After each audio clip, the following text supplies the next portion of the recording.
Welcome back to Oshare ShoX. This is a very fun episode, right, Aaron? Yeah, Because Dev. we actually, for our audience out there that's queuing in for the first time, welcome. For our audience that's been staying with us since episode whenever you actually found out about us, thank you for staying along the way. We actually decided to do something a little bit different, actually, right, Aaron? Yeah. We are actually not in our normal positions. That actually sounds so wrong in every way. Yeah. But what we mean by that is I am in my own studio and Aaron's at home. So that is kind of the biggest difference. So for our audience out there, that's like, oh, you know what?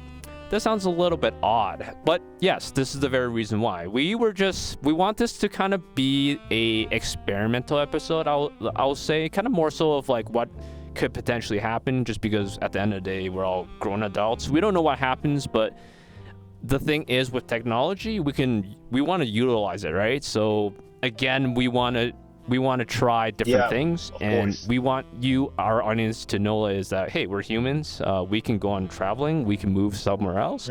We cannot be in the studio all the time together, right, Aaron? Yeah. Yes. So as we're not in the same place, busy with whatever we have in our lives, right? But guess what? We're still doing our best to keep this podcast alive. Yes, and that's the beauty of it. Like for a little bit of context for our audience out there, I have been an audio engineer myself, so I have done some very funky ways of recording podcasts. What I mean by that is I actually recorded a few podcasts actually while I was in my studying years of audio engineering, and I did stuff where it ranges from, recording the podcast where both hosts are in there.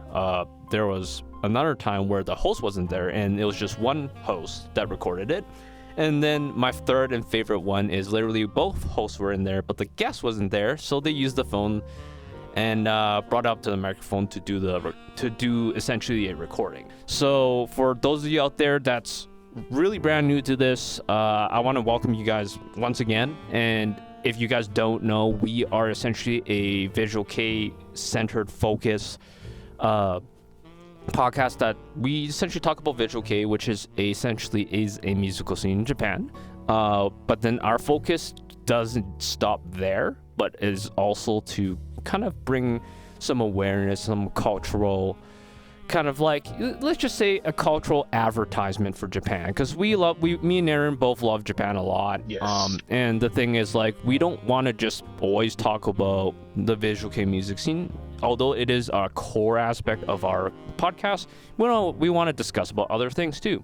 So for any of you guys out there that's listening to this, and maybe you missed a few episodes from before and joining for the first time, we do highly recommend that you check out our older episodes from either on YouTube, Spotify, or Apple Podcasts, whichever one you prefer.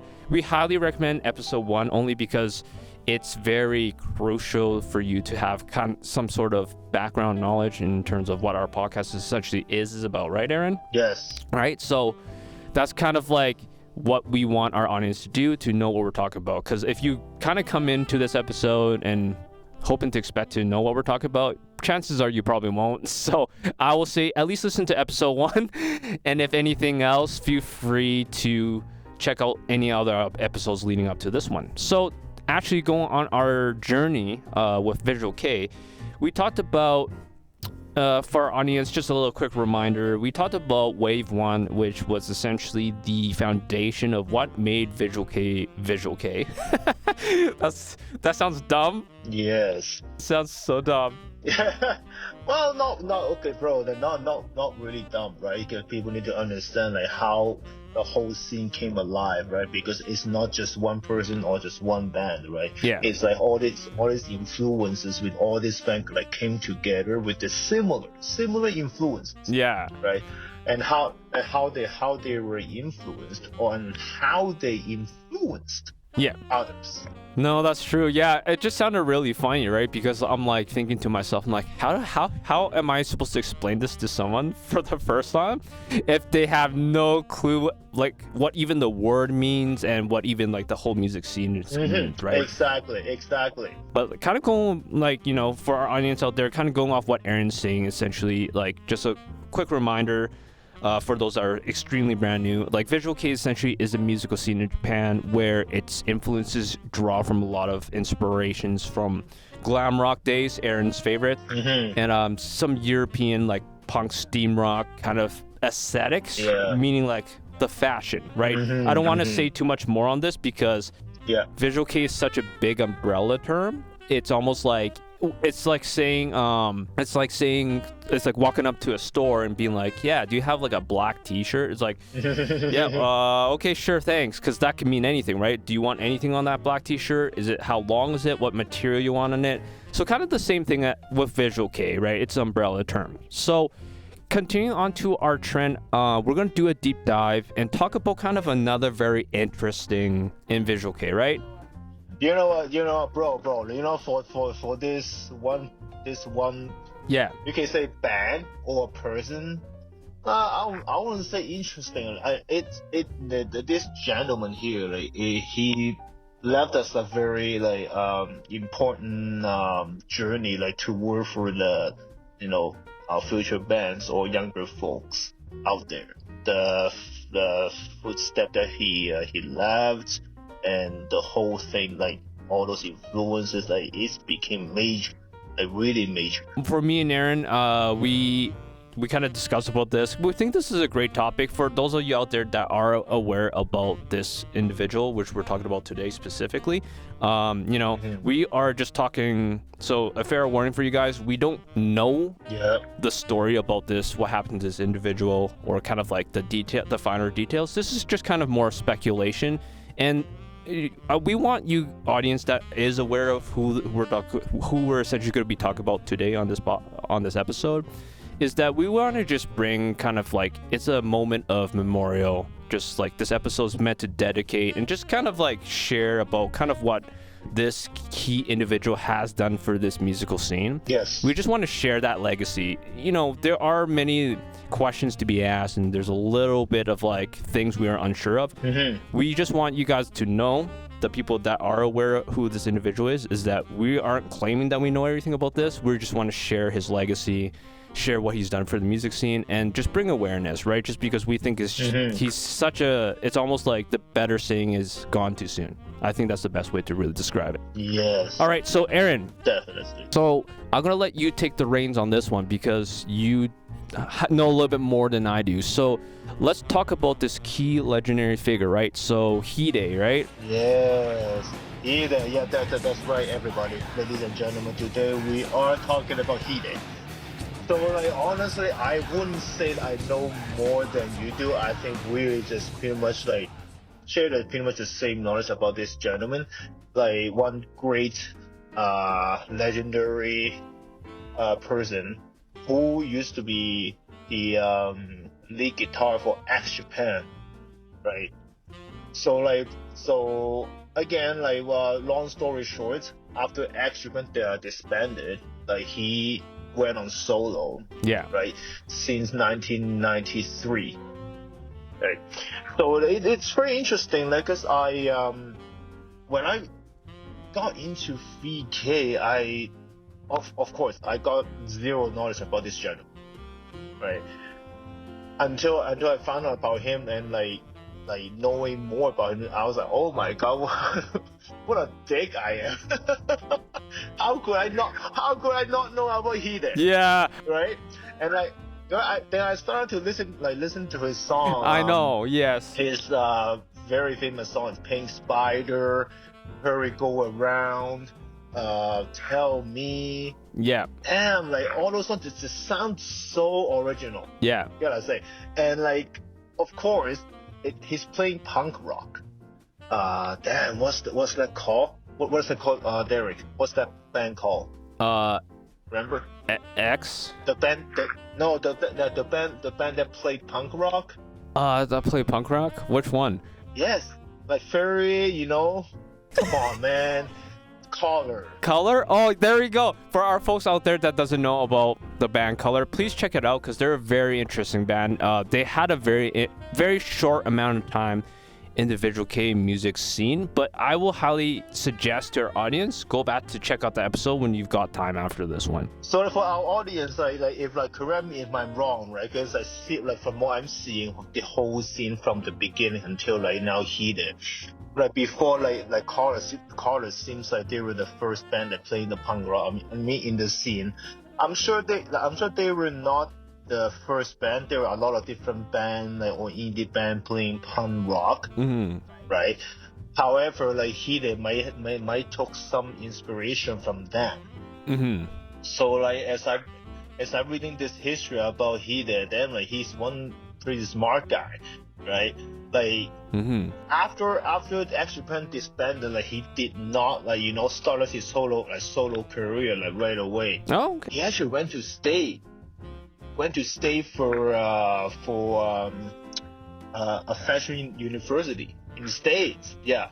Well, if our audience out there interested in knowing his history, of course, easily just put on Heated Visual Kei, the Wikipedia right there. Click into it, and you can read about his background.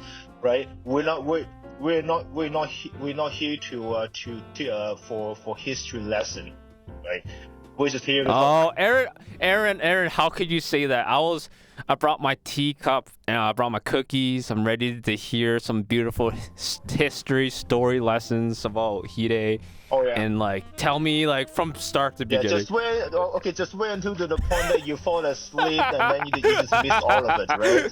Yeah, so like as Aaron said, for our audience out there, like definitely like Hide is a very key figure to the Visual Kei scene. And alongside, I will say we're gonna definitely do so a little foreshadow for you guys out there that's listening to this. We're definitely gonna do a lot more individual breakdowns for specific key members in the Visual Kei music scene in the future, only because we find them not only interesting, but they offer so much that we just want to bring awareness to people that's out there listening or joining for the first time, to know like there are these very prominent figures in this scene that is what established Visual Kei as a whole music scene, right? It's a beautiful thing. I was thinking like it's crazy that him and another prominent figure, Yoshiki, was from the same band, X Japan, and these two essentially carved the whole foundation for Visual Kei. And it's kind of crazy. It's really like these two build like the foundation for Visual Kei. I'm not saying like they did everything for Visual Kei, but these two really pushed Visual Kei to kind of like a certain direction, right? Pretty much, yeah. Like once I found out about Hide, right? Like the thing I noticed, of course, also listening to his songs like first, right? How I see it, like I would say made a major changes of the whole appearance of the whole scene. Yeah. Right. If you look at before, like X Japan, Lunacy, Batik, all those bands, like the way how they look and stuff, it might be a little, too much. Yeah. Let's put it this way, street fashion.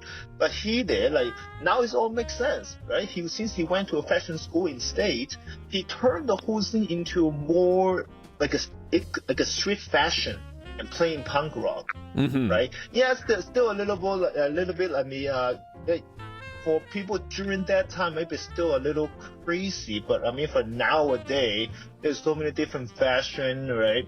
Now looking at him, like, I'm still like looking at his style that day or back in that time, we can still pull it off, right? Oh yeah, of course.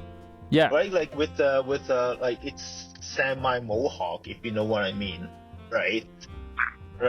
Yeah. Okay, for our audience right there, we'll put a picture for you if you're YouTube. Right, with the like wearing a sweater or hoodie, and it looks good for street fashion, right? Yeah, it looks really good. Honestly, I honestly think it's like the prototype, right? Because if you look at for our audience out there, if you've been in tune or at least in social media or whatnot, I'm pretty sure you've come across like something very similar to, like in this kind of steampunk, this very punk style, like Japanese style, like attire. It's still quite popular actually. that fashion. Definitely, like if people would still think it looks like very badass or cool, like until these days. Yeah, it does. Yeah. It does. Like, Let's say for how people seeing Michael Jackson, right? His song until this day is still a big hit. that is true. Yeah, it is undeniably like it's a fashion statement, and it's hard to forget it. I think that's the best way to say it. Yeah, let's say now thinking the whole scene, like from like heavy, like glam rock, heavy metal, and then to European vampire, right? Now to the heated like very charming fun punk rock. Yeah. So like again, like unfortunately, right? Like as the rising star Hide, like being the major influences in the Japanese culture, right? Yeah. And then until this one news that shocked everybody is his death. His sudden death, right? That's really shocking because for all this year I don't really dig in history. I'm not a history person, ladies and gentlemen. But until I actually reading his history, like how he died, actually before I listened, I pretty much like what my friend told me, right? Like he committed suicide. So what? Really? No way. Like for a guy who's that successful and charming and fun, like would committed suicide? No way. So I reading all this information from Wikipedia. Yeah. And it's like I'm glad it mentioned that according to Taiji is the former bassist from X Japan. Okay, well they're still friends, of course, right? So according to Taiji's theory, like Hide have been practicing some technique to relieve the upper back and neck pains, which guitarists can suffer from, playing guitar for a long period of time.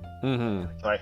I'm not a guitarist, so this part I think Derek could explain much better. It's because Derek, you're a guitarist, right? Yeah, unfortunately, I guess.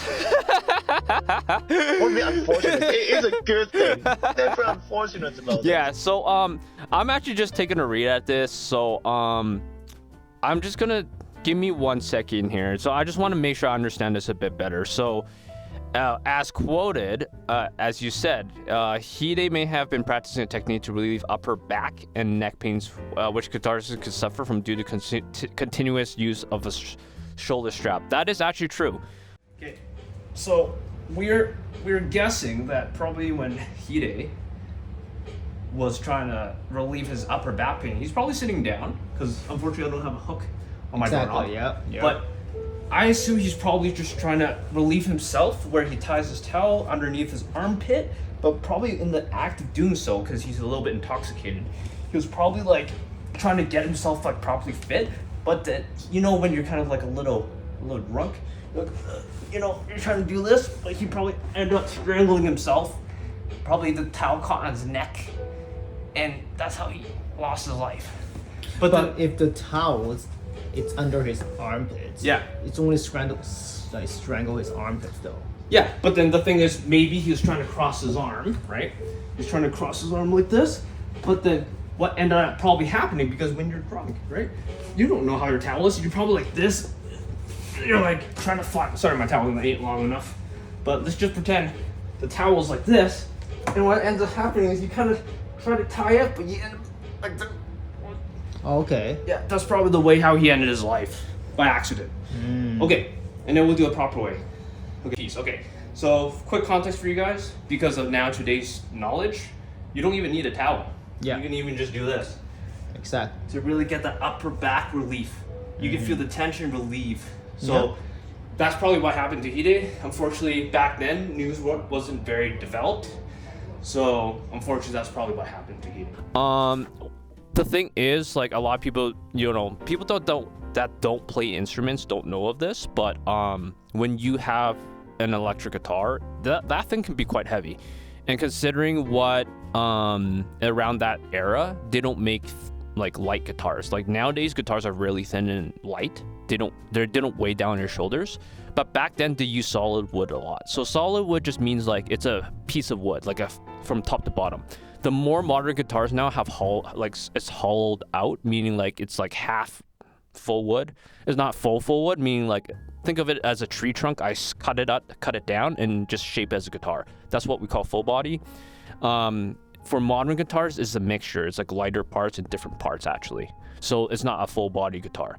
So going back to kind of what Taiji has claimed, there is some sort of it's quite valid in some of the things he said, because when you have a guitar strap on you and you play for 2 hours, people that play guitar knows. Mm-hmm. When you have a full body guitar on you strapped in a certain position, over time it will cause a lot of tensions, neck pains, and then looking at your standard X Japan concert, it's about roughly 2 hours, an hour and a half to 2. So imagine having that strap on you the whole time. And we're talking about like these guitars are probably like 20-30 pounds, depending on what guitar he used. I'm pretty sure it's the full body guitar. So yes, I will say there is some sort of validity with what Taiji has said. There are ways you can relieve kind of like the neck and shoulder. But then how it's done is very dependent on kind of like what, who the person is doing, like how did they expose themselves to like learning this? Did they hear from a friend? Did they saw from video? Because I'll be honest, back then compared to today's modern technology, research and information is very different. Because like back in the past, maybe Taiji heard from someone, or maybe Hide heard from someone, saw someone. They're like, hey, maybe you can try using this to relieve your back or upper back or whatnot, right? So we don't know. At the end of the day, like there's kind of this mystery that's shrouded amongst this whole incident with Hide, especially with his death.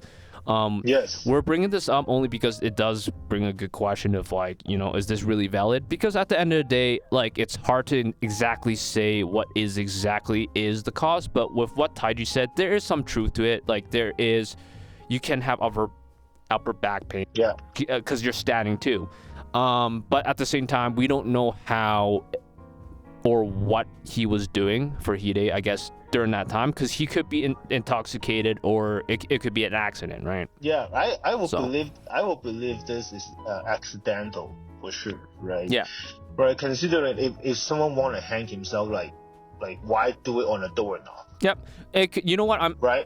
This is speculation, right? But this is how I think is probably what happened, right? Maybe like this is just a guess, okay? So for our audience that's listened to this, that knows about Hide, like let's just put this down. No one knows exactly what caused his death. It's always going to be speculation. We're just saying hypotheticals, right? So for my guess is for you to end up, accidentally killing yourself, there has to be a few reasons. Number one, he may be a little bit tipsy, like he might be drinking a little bit, and he's like, you know what? I'm gonna stretch my back, or I'm gonna try that technique. Sorry, Yep. Sorry, I forgot to mention, right? Like before this accident, right? He went out drinking with his brother. There you go. So yes. Yeah, in the previous night. So now this brings up even more of what I'm actually about to say. So, generally when you're a little bit tipsy, you kind of do like the most randomest things. We see this in movie, we see this in film, we hear about this actually quite a lot. So, maybe after his drinking, he probably went home. He's like, you know what? I'm gonna probably stretch myself, right? But then he ended up, maybe when he was tying himself or whatever he was planning to do with the door, he's probably initially trying to do some sort of stretch. Maybe his upper back was hurting a little while he's drunk. So he's like, I'm gonna try to relieve it, right? But what probably ended up happening was he overcommitted, and it ended up like maybe he was like screaming for help and no one was there, right? It could be very possible. And then no one was there, and then to the point where it literally caused him to like he's trying to untie himself, and probably he ended up strangling himself by accident, right? So there's a lot of speculation like that.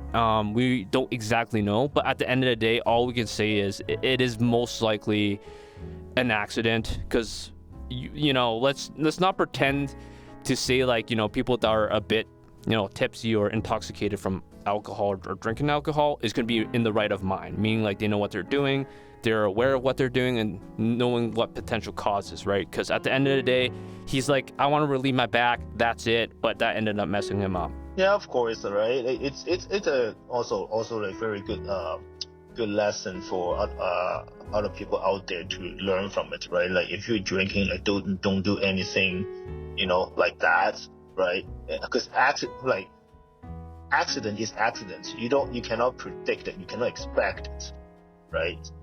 So basically, you gotta watch out what you're doing after you drink, right? So that's why, like, of course, like nowadays, like, don't drink and drive, right?